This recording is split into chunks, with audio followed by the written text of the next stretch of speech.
Welcome to the Raising Confident Girls podcast, your guide to raising strong, confident daughters. I'm Melissa Jones, the founder of Girls Positivity Club and a teacher for over 20 years. In a world where girls often feel overwhelmed, anxious, and confused, this podcast is your go-to space. As caregivers, we navigate challenges together. I founded Girls Positivity Club to provide a place where you belong and get the tools to face today's hurdles. Consider this your regular check-in with a trusted friend, offering insights and practical tips for meaningful conversations. I'm here to help you feel confident on this journey of raising a generation of empowered girls. Let's dive in and raise those confident girls together. Hi, everybody, and welcome back to Raising Confident Girls. I'm so happy you're here today. I'm Melissa Jones, your host and the founder of Girls Positivity Club. If we're meeting for the first time, hello, and I am so excited because I have a very special guest today that is one of my dear friends, and she is so inspiring and gives just amazing practical tips on how you can raising confident, happy girls. And she is just a happiness mindset guru. She is someone who's been through so much, yet stays so positive and always comes out stronger. And I just know that you're going to be as inspired as I've always been with her. If you don't already know her, her name is Dayle Sheehan Britton, and she is an author. She is a million things, but I'll start with that. I know. She wrote a book called Yeah, But Are You Happy? And it's basically a book that's about challenges and how we can all look deeper into how we define happiness. And what it talks about is living a fulfilling life, getting over limiting beliefs. She's a public speaker. She's an entrepreneur who's built not one, but two businesses, really three, and which is Dayle Sheehan Interior Design and Dayle Sheehan Website Design. She's also the co-founder of the Ultimate Girls Trip, which is a 3-day mastermind retreat for entrepreneurial women that I've been on twice. And if that wasn't enough, she is also a best-selling author, a top 40 under 40 honoree, and just a total powerhouse and my friend. So I'm so excited to welcome Dayle to the show. Thank you so much for having me. That's so nice of you to invite me, even though I'm not a mom. I know, and that's why I wanted you on, because I didn't mention she's an auntie to two girls, well, and a boy, but Yes. we love him too. But I always like to bring people on who aren't just moms, and not that it's just moms in quotes, but just I like to have a variety of people, because we don't only have moms who listen to this or dads of girls. We have caregivers of girls and people who want to have a positive influence on girls' lives. So I think it's important for us to bring people on who are a different type of role in girls' lives. And you're also a very inspiring woman to other women. So I think that's why you're a perfect person to bring on. So yes, of course. Let's start with, your journey is, I think your story is something to start with, because it's something that everyone needs to hear, because I know it, but not everybody does. And so will you talk to us first about how you became a full-time wheelchair user at just 16, and how you turned this challenge into an amazing story of growth and resilience, because you totally are, and just how you developed that mindset that shaped you into the way you live today. Yeah, so I was first, I had a doctor recommend a surgery for me when I was 16 years old. And leading up to that point in my life, my parents had noticed some just like differences between my younger sister and I. I was doing things like walking on my toes like a ballerina, and my mom and dad would say, walk flat foot. And as I got older and older, I just couldn't. My body, they could tell it was getting weaker and weaker. And that was some sort of coping mechanism, but we didn't know what the coping mechanism was for. So basically, there was an underlying neuromuscular disease similar to a muscular dystrophy that when this doctor, when I was 16, who recommended me have this surgery, sort of underestimated the consequence of like my weakness and my ability to recover. Because once my ability within my muscles dies, I'm never able to get it back. So what happened was a fairly routine surgery ended up keeping me off my feet for several months. And then what that led to was a lot of deterioration of muscles. And I was never able to walk again after that. So it was a very big surprise because the doctor made promises. I mean, I was a vain teenager, so the promise was you'd wear fancy high heels to your grad, and I'm vain. So I was like, yep, that's what I'm looking for. I just want to be like everybody else. I just want to fit in. I just want to wear the cute shoes.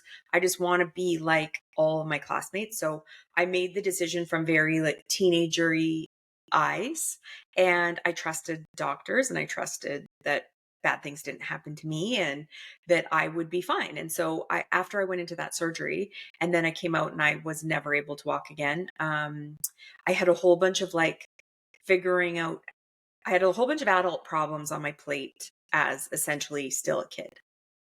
Mhm. Totally. Yeah. And so, yeah, we'll get into even more about that, but and just how you overcame all of it and how your mindset shifted. So, what would you say if you think about, because there are parents listening who their daughters are going through tough times. Hmm. So, what would you say in that moment would be helpful for the parent or the caregiver to support them through like a super big challenge, whether it is a surgery that doesn't go the way you Hmm. expect, or just a tough moment in general, that sometimes Yeah. it can be a breakup when they're older. Sometimes Yeah. it could be they Just a have to fight with a move friend. Yeah. or Like a there's fight all kinds or of things. yeah, Yeah. yeah, Well, and that's just it. Um we only know what we know. So to yeah. me, up until that point, my life had been about parties and friends and getting along with Mhm. people and not getting along with people and you know, guys and my friends going to different schools and missing each other. Like it was Yeah. just all kid stuff. And Yeah. it felt really big in the moment Mhm. until something really truly big came along.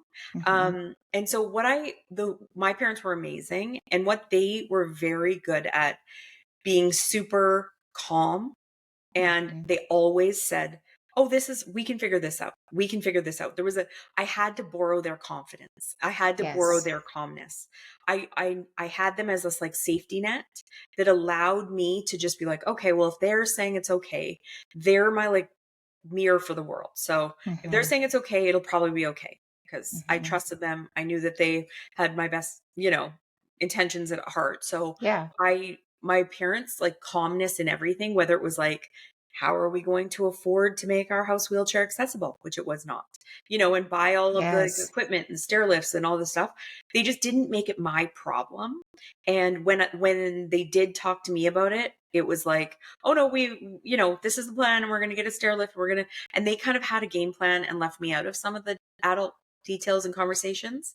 And I appreciated that. When I look back now, I'm like, wow, a lot went on in that short amount of time that they made sure that, and then that became their like guiding star is that anytime they moved to a new house, they made sure that that house was accessible for me. They picked homes, like even once I was an adult, that were accessible for me because they just literally took that off my plate. And that was such a huge thing to take off my plate because I mean, it's hard to explain to somebody how living in a house that just doesn't work for you, how challenging that is. Like I wasn't at first doing well in school because I was like literally staying up late at night being like, how am I going to get it back up the stairs? It's so exhausting to have to sort of like crawl back up the stairs before we got the stair lift. But those kinds of things don't happen overnight. And I came home to a house that was like, used to be my like safe, happy place that no longer worked for me. So I wasted a whole bunch of mental and physical energy on that particular problem. And so what we don't want is kids worrying about adult problems. We don't want to hand a kid something they can't handle. That's for an adult to handle. And they just need to hear everything's going to be okay. And then maybe get given like some ideas or strategies that might help them in their, journey of what to do next or what they could do to make it easier for them, and be a problem solver with them. I love that. Almost like a partner in problem solving. I mean, you're figuring out Exactly. together. Yeah. And then, like you said, when it's something that is bigger, and of course, like to girls, it can feel really big when there's a fight with a friendship or there's a falling Hmm. out, or, but Absolutely. when, Yeah, but when there is a bigger problem like a divorce or like a Mhm. surgery that goes wrong or like a family illness that wasn't expected or whatever it Exactly. is, I love that you said taking the adult part out of it to where Mhm. they don't have to know every single part of it Exactly. to be involved. Yeah. Yeah. And it's things that they can control, and having that calm presence like your parents did is so important because we may feel chaotic inside trying to figure it Mhm. out. But even sitting down and just having a chat, like a family chat.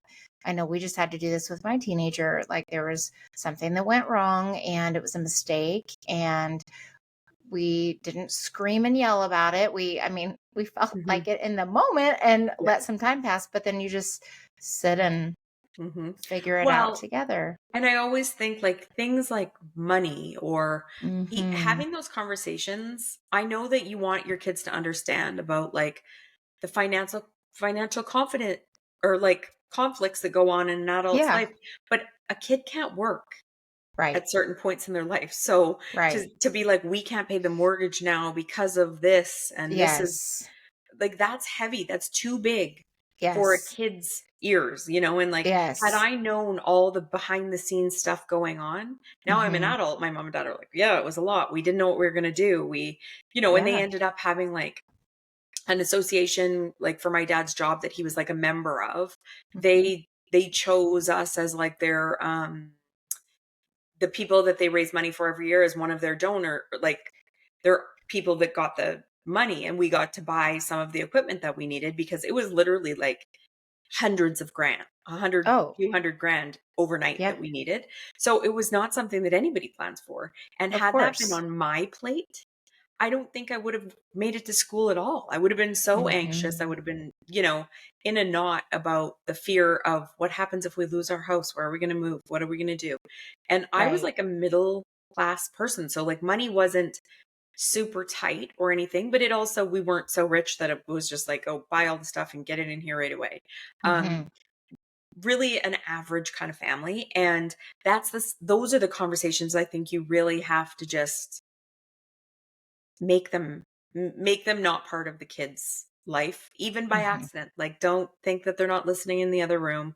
Don't think that they're not Yes. overhearing, your marital problems or your financial problems, stuff that they truly don't have control over. Because if they are having a fight with a friend, they're busy worrying about that. And that's the level that they can worry about, Yes. you know? Yes. And when they have too much, then that's when they can get into that really Mhm.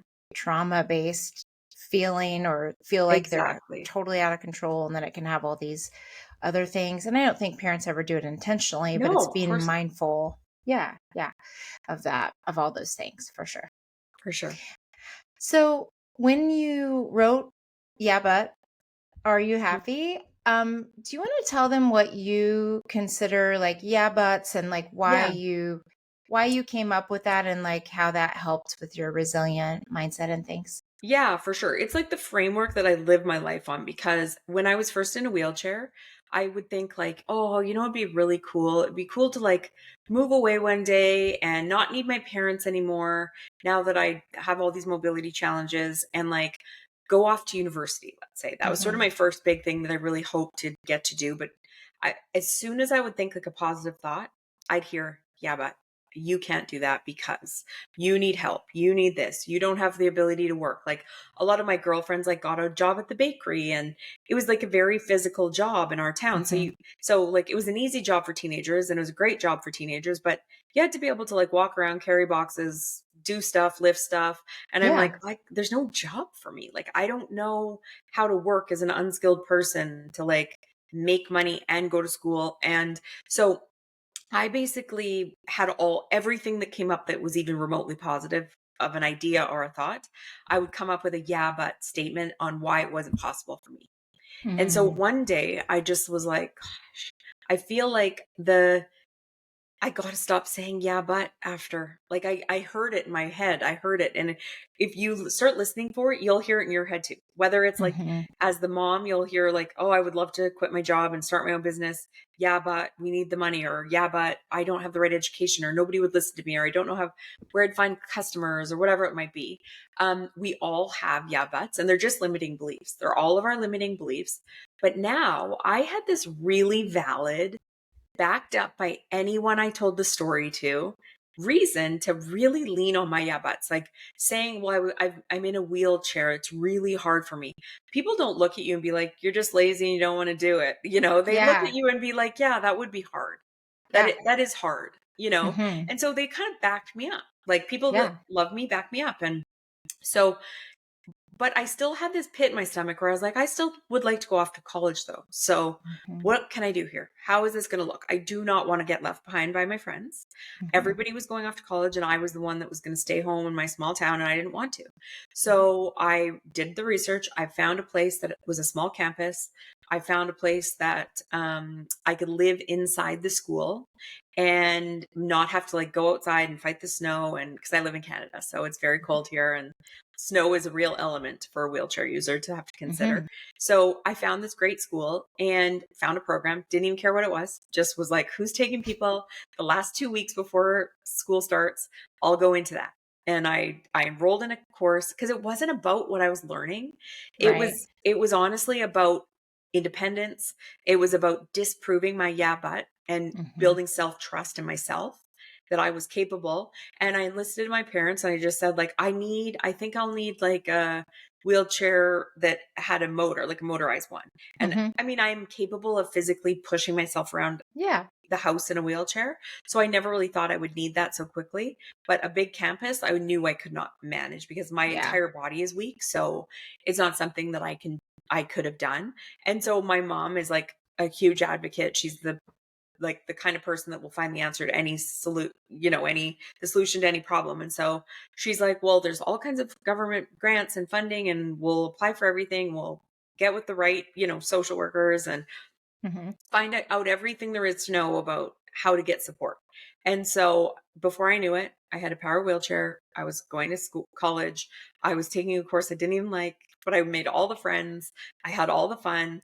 And I left there being like, okay, I have to drop this. I have to stop saying yeah, but to everything.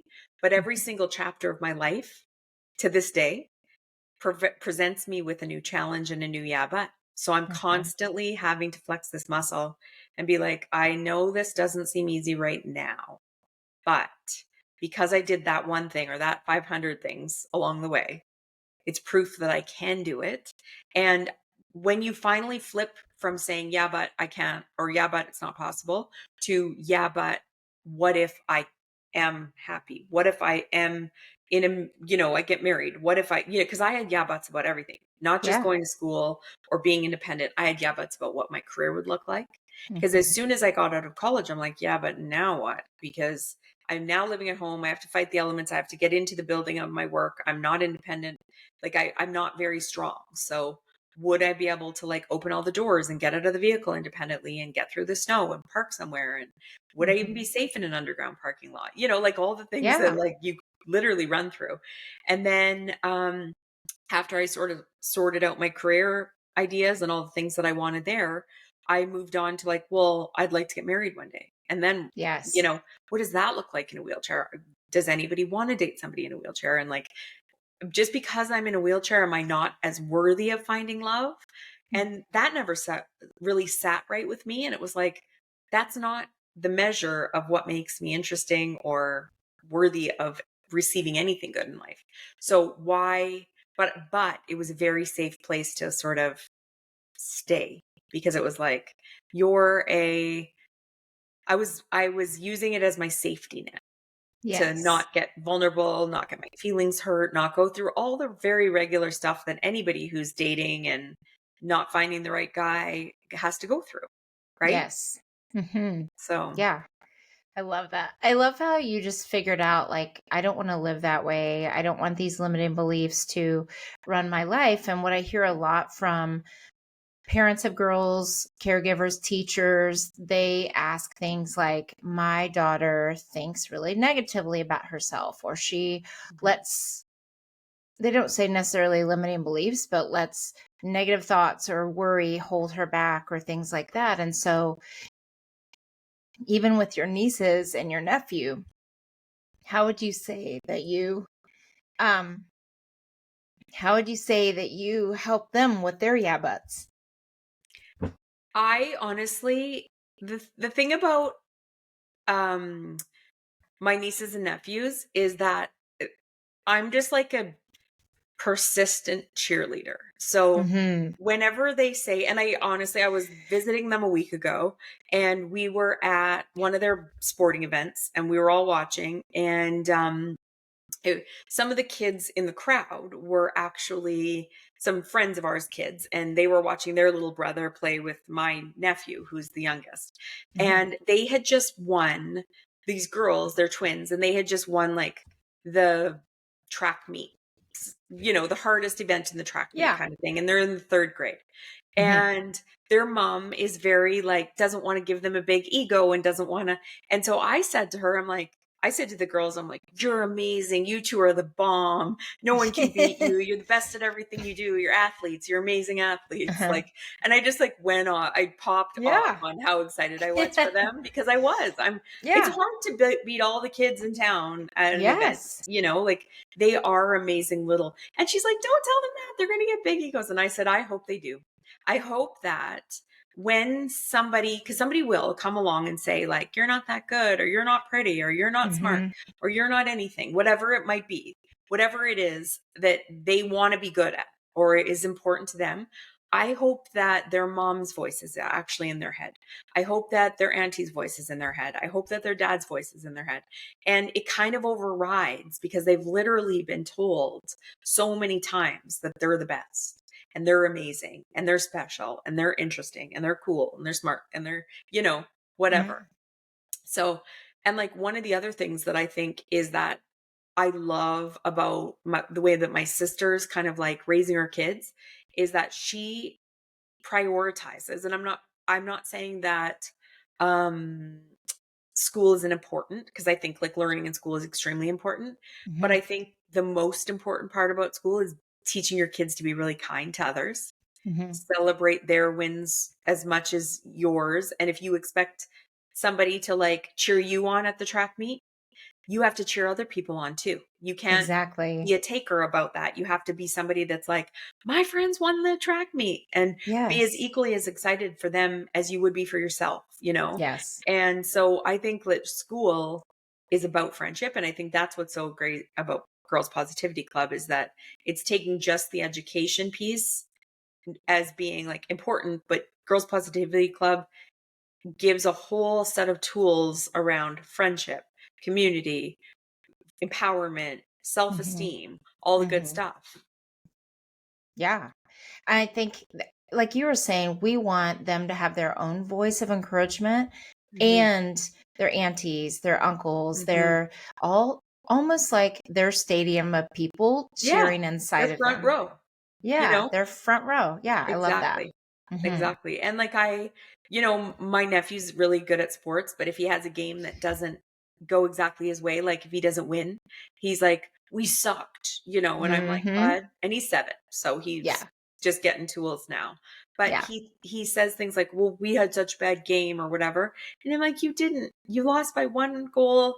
You all played as a team. You had Hmm. fun. Yeah. You're probably tired because you played hockey for 4 days straight and you're 7, Yes. and Yes. that happens. Like you won't always win everything, but there still has to be like some fun and joy in the like times you don't win. Yes. Like Yeah, did like you learn from it.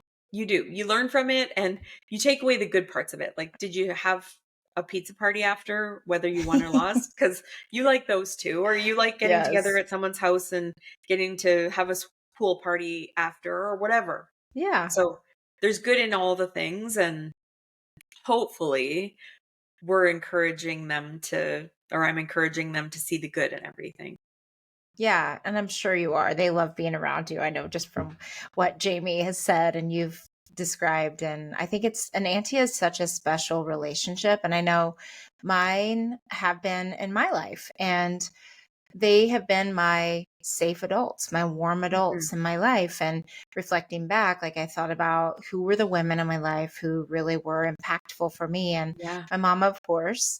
And then my aunties were others, like right there with her. And of for course, my sure. grandma and Me things like too. that. But Exactly. yeah, it's so important to have those women in your life, and men too. But I think with girls, especially, having those as many voices as possible in our Mhm. heads.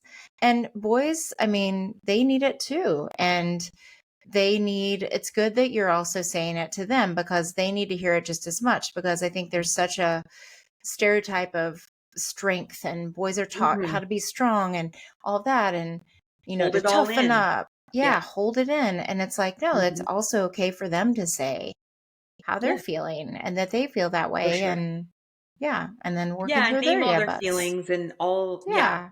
Well, and, like, the thing with the girls, like, my nieces, I can feel well, all the kids. I Yeah, of can course. feel when they're off. Like, if something weird went on Yes. at school, I'm like, "Who'd you eat lunch with today? Why Mhm. are you gonna invite that girl over, like, to play this weekend?" And I can feel if her answer is slightly different, or there's a Yes. lack of excitement or something that would usually be there. I'm like, something went on. And I think as Mhm. like the job of adults in kids' lives is to really know them so well that the minute they do something even remotely slightly different than their usual, Yes. ask questions. Sit them down Yes. and, get alone time with them. Ask them on a walk. Ask them to, like, help you make the bed with, so that you're, like, actively just chatting about what's going on at school, or, like, Mhm. what they might want to spill the beans on something, and Mhm. then you can help navigate through those things, and, like, talk to them about kindness and maybe how the other person's feeling, or, whatever's Mhm. going on and I'm noticing it more with my niece who's 11, because Yes. she's in middle school. And middle school, I feel Mhm. like, changes a lot. Like, everyone's Yes. friends in elementary school a lot of the time, and then Mhm. all of a sudden middle school hits, and it's like, well, they're not friends anymore, and they're not friends anymore. And Mhm. we say, like, well, what happened? Why aren't this girl and that girl friends? And Mhm. my niece is caught in the middle of a couple of those situations. So she's trying her Yes. best to just be friends with everybody, because that's what Mhm. we encouraged her to do. But we Mhm. understand how it's like, you know, she's getting kind of beat up in the middle, because it's like each side is mad if she eats lunch with one side, or has plays outside of school with the other one, or Yeah, whatever. And it's like, oh gosh, she's just trying to be nice, guys. She doesn't even know why you're fighting, or, I know. you know, Or want to so be involved. Like sometimes they exactly. just don't want to be involved. They don't want to hurt anyone's feelings Feelings. by saying something to the other Totally. person, or they might say something by accident. They're like, "Oh no, I think I just made that worse." Yeah, um and sometimes it's hard for them to even know how to get out of that situation for and sure. know how to be like, okay, how can I tell my body? I always tell the girls, you notice how you feel around people. And Exactly. if you feel worse more than you feel better, that's the sign that you're probably not hanging out with the right people, or Exactly. there's something going on that's off. And you have to Hmm. ask yourself, is this what I want to feel like when I'm with my friends? Because yes, you can talk about things that are bothering you, and there are going to be Hmm. conflicts that come up that are normal. But at the end of the day, coming back together and talking about it and apologizing and Yes. getting through it is what makes you strong friends. Like, if you think of your closest friends, there's probably been a time where you've been mad at each other, or there was a Yeah, for falling out sure. of some kind. And if they're right, you come back together and you figure it out. And if not, then Hmm. you find other people. Well, and what's very interesting is we always try to get, like, when my sister and I are talking to her kids, we're like, well, how does that make you feel? Or, Yeah. what would, because, for instance, if there's, like, a conflict with some kids at school, or a daughter, or, like, one of the girls in their group or something, um, my sister will ask her, like, what do you want to say? Like, is it important to you to just tell her that you really miss her? Is that what, and Yeah. all the fighting is maybe about just being sad because you guys don't get to see each other very much anymore? And Mm-hmm. that's where this all lives. And sometimes they say the right thing and it's met with a not the nicest reply, and that's hard Yes. too. And it really can shake up a girl's or a boy, I guess, their like confidence, which is sad and hard to watch because it's like she did all the right things. She really thought through her response and what she thought was important to say. And she got met with very 11-year-old responses of like, I never want to play with you again, or I never want to do any. Yeah. And that's hard to hear. Like, that's your first heartbreak, really. Mhm. It is. And especially, I hear this from moms a lot is they'll reach out to me and say that something like that happened and that their daughter handled it. They were so proud of how their daughter handled it. And these are Mhm. girls in Girls Positivity Club. And most recently, I had a first grade mom tell me that this girl, they were playing a kickball game and she was cheering for her friends.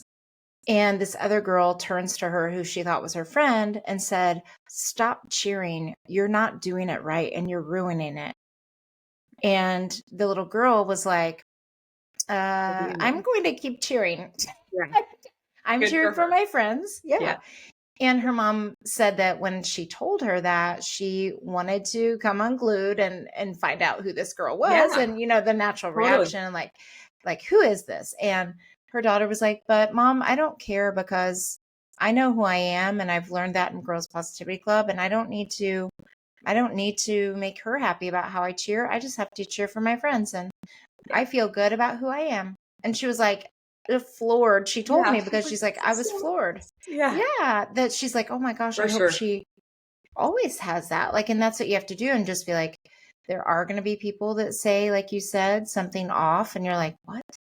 And then you're just like, oh, well, I'm going to keep doing it. I'm going to keep being cheerful, or Yep. I'm going to keep cheering for my friends, or Well, and I I'm, really do wish, because for the kids that don't have a parent at home coaching them to do yes. kindness and lead with, you know, Yeah. repairing the relationship in mind, and Mm-hmm. more the merrier, and let's stay friends with everybody kind of. And they Yeah. go into that like, well, what did she say to you? That's not very nice. And and then that's Yes. And get in it. they get in it a little bit, and it's like, well, that that child's not going to learn how to like respectfully have that nice conversation that needs to happen.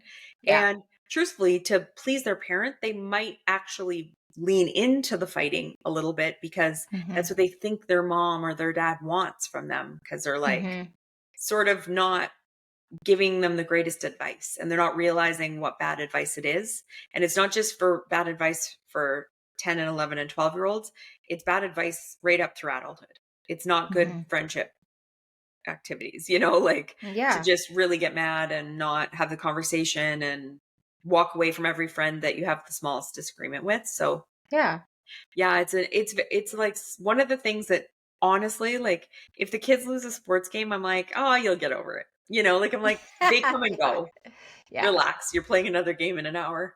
But Yeah. then if there's like Restart.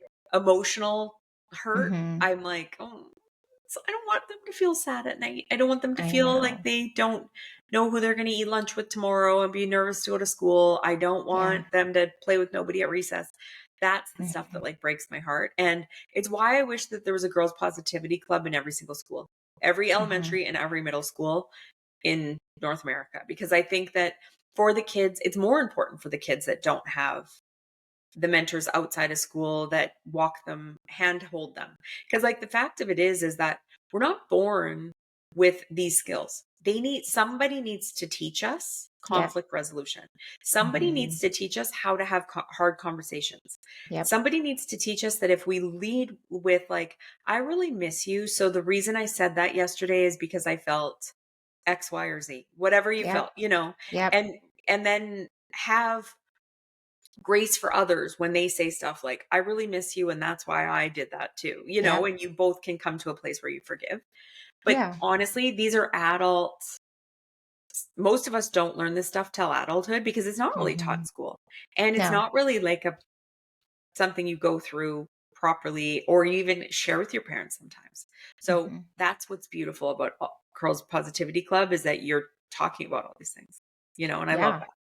Thank you. And it's so important. I mean, one of the reasons I started was because of everything I saw in the classroom and the need, and I knew girls needed a special place to belong and to have these conversations. And then the other is because my own struggles, I didn't feel that way. And my mom didn't always know, because she struggled with her own confidence. She didn't always know what to say to me. And she Yeah. didn't, and that's why I do this podcast, is like to Hmm. help parents know that they can say, like you said, it's okay to say to your friend, I don't know why I said that. I think I was missing you. Yeah. And then that starts a conversation. Or saying, I felt sad Yeah. when you Exactly. ran off with Megan or whoever the person Hmm. is, instead of being on the swings with me like we said we were going to do. And then you didn't say Exactly. anything and I didn't know what was going on. I felt sad. Like Hmm. even saying something like that, or knowing how to meet a new friend and say, hi, I like to draw with sidewalk chalk too. Can I do it? For sure. It's like just little Yeah. things like that. So I love that you just naturally have that. Well, and another thing that I think is super important about that, it's not only just how you coach kids, it's Mhm. also how you act. So to Yes. me, for people that don't have a really like active, like the parents don't have friends that they like actively, the kids see them with and see how they behave with, it's hard to know how to be a friend, right? Yeah. If you're just going to work, taking care of kids, going to bed, going to work, Yes. taking care of kids, going to bed, you don't socialize in front of your kids. They Right. don't get to see what it looks like to be friends with someone, and a mom who, makes a plan with another mom, and then you all do stuff with your kids and the two moms stand around and laugh while the kids are Hmm. playing on the park. That shows them like a snippet of what friendship is meant to be. But if a Yes. mom talks about her friends in a bad way in front of the Yes. kids, that also shows them how friendship should be. And both things you're modeling, right? Like whether Yep. I noticed how important modeling was when the kids were little, and the middle one wanted to do everything that her mom did. So like Yep. their babysitter bought them a mop and bucket and like a sweeping thing because she just thought it was so cute to have like a Yeah. miniature wooden set of all the same stuff and like a little pretend vacuum. Well, Yeah. all three of the kids just immediately started playing with it. I'm like, this present is so weird. Like I didn't think that they would want to play with these things out of all the Christmas Yes. presents. Yes. But they Yes. immediately started playing pretend, but it was because Yes. that's what they see their mom doing. That's what they see their Yeah. dad doing. They loved their Hmm. fake kitchen because it was like Yes. that's where their mom is most of the time. So, Yep. when they see their mom, she's making the breakfast. She's cleaning up the Hmm. kitchen after supper. She's Yep. The making their lunch for lunches. school. Yeah. Yep. So I'm like, Hmm. this is so funny to me because they just want to be like the people they love the most, which is their Yep. parents. Hmm. Yeah. So, And they do that. I mean, you're yeah, right. The being a role good play. example is Yes. the best probably advice you could give somebody is to just how you talk about your friends is how your kids will feel about theirs. If you Yep. are a really good, supportive, kind friend, they'll probably do Hmm. the exact same thing. If you're Yep. somebody that has one friend, your kids will probably think, I need one friend. If you're Yeah. somebody that has many friends in different parts of your life, your kids will likely have many friends in different parts of their life. Hmm. Yeah, totally. I think that's so important. And it doesn't have to look one way. Like friendship can No. look in different ways. And you're right. It's even as sisters, it's modeling for them. Like you have two nieces who are sisters, and Oh, then yeah. you and Jamie are We talk sisters. a lot about this. Yeah. Well, we talk about this because they used to fight a lot. Like they'd be just Yeah. like meanies to each other. And I Hmm. said, "What? How would you guys feel if mom and auntie I came up and just pulled auntie's hair? What Yeah. would you think? Or your mommy's hair? Yeah. Like, would that Yeah. be nice?"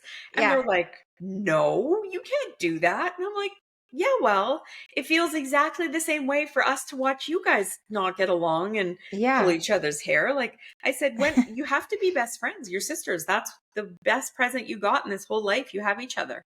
Hmm. And they see our friendship and how hard we laugh and all the things that we're always like, can we just have a minute with just the two of us? And like because we always say that we have a girls club and that our Yes. girls club is grandma, the girls, and my sister and I.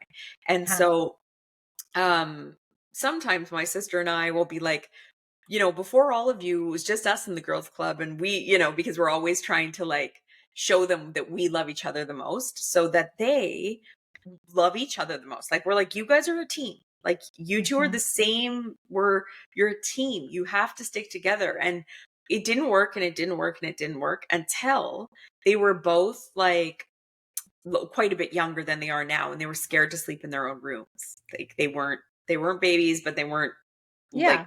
little mini teenagers like they are now. And Hmm. so as a like safety thing, they started just sleeping in each other's room because they Yeah. felt safer together. And I said to Aw. my sister, this is the first step in them like trusting each other, loving each other, needing each other. And because Yes. of this, I bet you they'll be nicer to each other. And they were like Hmm. almost immediately, they like realized.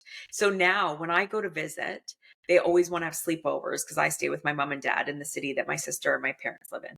And the Hmm. kids will want to sleep at grandma and grandpa's and have sleepovers with me. And so, but what the girls will do is they'll negotiate their sleepovers and they'll negotiate them together. So basically, they'll be like, we're both sleeping over, but one person's going to sleep with auntie tonight and one person's going to sleep with grandma. Like they Aw. basically, because they know that the other one doesn't want to have to stay at home alone by Oh, themselves. And yes. so they're like Yes. aware that the other one would feel sad, they'd be scared, they whatever. Yes. It's Oh, just that's cute. so Like sweet. and it's nice to see them care about someone other than themselves Yep. because kids aren't naturally inclined to do that. Like they're Hmm. just like I'm fine and safe and not scared in my room, so I don't care if you're scared in your room. Hmm. Like Yeah. Yes.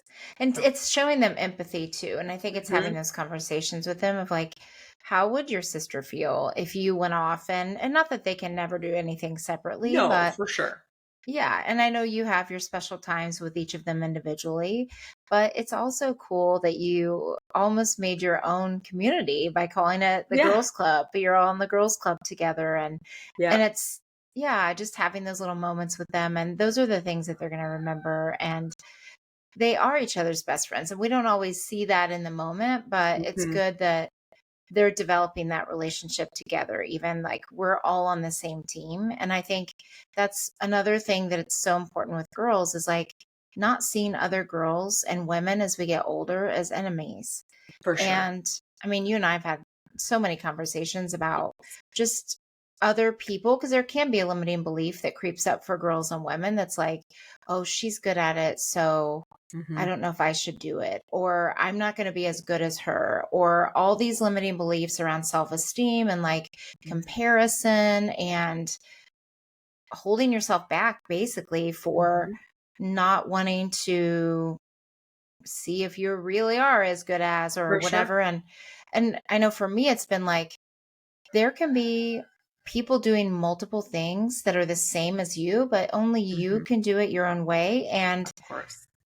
there needs to be more than one person doing things Of because if you think course, about yes. anything, like one dresser, one whoever, like whatever profession, one website Mhm. designer, I mean, uh, you couldn't handle the billions of people. Like there have No. to be other people Yeah. doing all the Well, things. that's So, just it. There's enough for all of us, mhm. no Yeah, matter what it is. Like yeah, whether it's little girls competing for friendship at school, yeah. if you both really love the attention and friendship of one particular girl at school, she Hmm. has enough time to play with you both. And Yeah, the best thing is to all play together and then you don't have to take turns. Like that's the way I exactly. look at it. And Yeah. that's exactly the same for adults is like I deal with lots of entrepreneurs between the Ultimate Girls Trip and then my website. Hmm. People come into me into the website business and they're very like, I know that there's already a clothing store that makes t-shirts that will, whatever there makes their Yeah. t-shirt special. But they're like, but I just wanted to try. And I'm like, oh gosh, no, there's no, like, I am the first person to tell you that you have to try everything because, and I always use the example of, like Uber, for instance. Did I Yes. think if somebody were to say to me, "Oh, you know what? We're going to just start getting into people's private cars and they're just going to drive us and we're going to be confident that they're not going to hurt us or harm us and they're going to drop us off where we told them to drop us off and it'll all be fine and that's it." I'd be like, "Yeah, I don't think so." And then the other thing I would have thought is like whoever thought that up is really got a bad idea. So Yeah. it's not up to me to Hmm. decide if there's room in a market or if there's room for, you know, someone else to start the business that they want to or whatever it is that you dream about. It's not up to us. It's if it's real in your mind and your heart, it can happen. Yes. And there's plenty to go around. And there There are is. plenty There's of, enough customers. There's yep, enough. Yeah, friends. There's enough for sure. whatever you want to do, and only you do it your own way. And I think that's the thing that we need to remind our girls of and ourselves of is, For and sure. also we don't have to be perfect at everything, and just showing them that it just doesn't, you don't have to be perfect to be good at something, Definitely. and you're going Well, to and figure it's it a out. very interesting thing because my brother-in-law, who is amazing, he is Hmm. a really, really good sports coach for little kids, Hmm. like his kids' age. He always Hmm. tries to coach their teams. And one thing that he did this past season for hockey is there was a little boy on the team who is deaf. And so it's very hard to have somebody on a team that's deaf because the coaches can't get in touch with them. So they Yes. also can't hear somebody coming. So if they are going to get hit, they don't know that someone's, crossing their Yeah. path, whatever, from behind, whatever it looks like. Hmm. So there is a device though that goes around a coach's neck that goes into the earpiece of the child. So the mom Yeah. and dad had figured all that part out, but they needed a coach that was willing to learn how to use the device and be willing to like talk to the child, Hmm. throughout the games and all that stuff and Yeah. kind of keep them almost do like the commentary of like Yes. what they need to know on the ice while they're on there. So my Yes. brother-in-law was like, "Of course I'll do it. That's no problem. I'll do that." Amazing. And the mom, um so this part almost makes me cry because it's so cute, but um and I'm so proud of my sister and her whole family, but I know they're they amazing. um they all went and learned sign language, Hmm. including the kids, because they wanted to be able to include him. And so the mom was like, "This is incredible. Like, Oh. nobody's ever done this before." And they know for sure that he's very likely not made teams because Yeah. even though he was good enough, because Yeah. he didn't, it was just extra work for somebody that didn't know him, didn't want to Hmm. take the effort. And Hmm. it would be very hard to be different, like Yeah. for me, I was different when I was a kid because my mobility was changing, but I didn't really Mhm. know it yet. And so a Yes. lot of the stuff that I had to go through wasn't when I was like an actual child. Like I take part in a charity, and the reason I love the charity is because we put together, or like they provide bikes that are adapted, so children in wheelchairs can still ride a bike. Because I'm I like, love that. imagine not getting to ride a bike. I That would be know. a hard childhood because there's Yes. something so fun and freeing about when it's like bike season and you get to hop on your Yes. bike. And kids with Yes. mobility challenges don't always get to do that. And Right. being different is hard. Hmm. And so my hope is that there's more people in the world, there's more opportunities in the world for anybody that's different to stop getting told they're different and just Yep. find the solution to help them take part in any way and every way that's possible. Because there are Yes. amazing ways. Like all it took was a little device around the coach's neck that hooked up to the ear, you know, piece, Yeah. and he was back in the game and he Hmm. got to play hockey, and like that's pretty fun. Yes. And So, learning the sign language and being able to communicate with someone who's different. I mean, mhm. they probably don't think anything about you being a wheelchair because they've known you their entire Oh, for lives sure. like that. So they For probably sure. don't even think about that about you because you're auntie and Well, you're exactly. their favorite and Mhm. they love you. And but then Exactly. I think it's so powerful that they learned sign language, and it's like even just even if it's just basic things that they can say hi Mhm. and great game and things like that, it helps that child feel seen and feel like, oh, there are nice people who accept me for who I am. And that's Exactly. the whole bottom line is people just want to feel accepted and belong, Yes. like they belong and that Yeah, they're part of something. for sure. And by Ray just getting that, to be Mhm. around his neck is just such a powerful example again of For sure. parents showing their kids that anything is possible. Well, and it's very important to me that like parents just die when their child comes beelines up to me and is like, "What happened to you? Why are Yeah. you in a wheelchair?" And I'm like, "Oh, Hmm. good question. That's a great question." Yeah. I've been, and I give the Yeah. age appropriate answer. If they're Of 3, they get course. one answer. If they're 7, they Yeah. get another one. If they're 15, they get another one. Yeah. But the parents are like, I'm so sorry that they asked that. And I'm like, I'm not.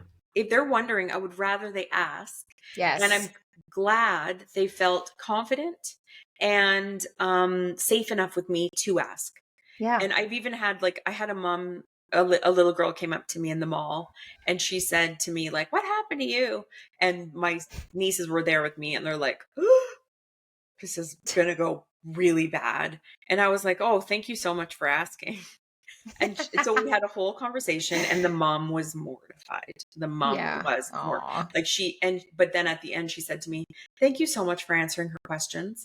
And it's why I will speak at any school, because schools to me, I want to open the doors so that people can Yes. ask me the questions. If Mhm. and kids ask me the same question over and over and over again, like, how do you Mhm. go to sleep in your wheelchair? I'm like, well, I actually don't. I get into bed just like you. Yeah. When they find out Yep. how many times I'm just like them, I'm actually just Yeah. sitting in this because, for lack Yeah. of a To get better way to around. explain it, exactly, Yeah. is my For legs don't work as good. transportation. Yeah. Yeah. Exactly. My legs don't work as good, but that's it. I'm still just a Mhm. person that's happy and has friends and a family and a husband and, a bed to Yeah. sleep in, all the same stuff. Yes. But they're really concerned about how do I get into the bed? How do I get into the car? How do I get onto an airplane? These are the things. And like, can I dance and can I go swimming? Like stuff Yes. like that. Yeah. You're like, yes and yes. I'm like, yeah, if I want to. And they're like, well, how Yeah. would you dance? I'm like this, you know, just like do a demonstration, I guess. Like, that's it. Yeah. And you love to swim. So I that's a do. perfect thing. Yeah. Exactly. But it's some very concerning things for kids. But I Yeah. think the more we talk about everything in life, the better off we all are. I agree. And sometimes it's asking a hard question. And maybe Hmm, the delivery isn't always the best with kids, but it's also endearing that when for a sure. 3-year-old asks, and I remember even when there were um, little people that were, however the ways to say it, but they were Mhm. just smaller. And I remember my mom being so mortified at a grocery store because I was like, "Oh, mom, look, he's the same size as me. Isn't that cute?" And Exactly. she was like, "Okay, shh, okay, let's Hmm. not," And then I didn't go up to the person, but I just thought it was the cutest thing or the Yeah, coolest thing, and so yeah, and just normalizing too that obviously you want them to have a little tact, but at the same time that it's okay to ask people questions and for sure. and they don't have to be embarrassed by being curious about other people too. Absolutely. And the thing is that I actually think kids feel like they're very open Yeah, and their intentions aren't bad. And that's right. whether it's an adult or a child, I always try to find what's your intention in asking me this?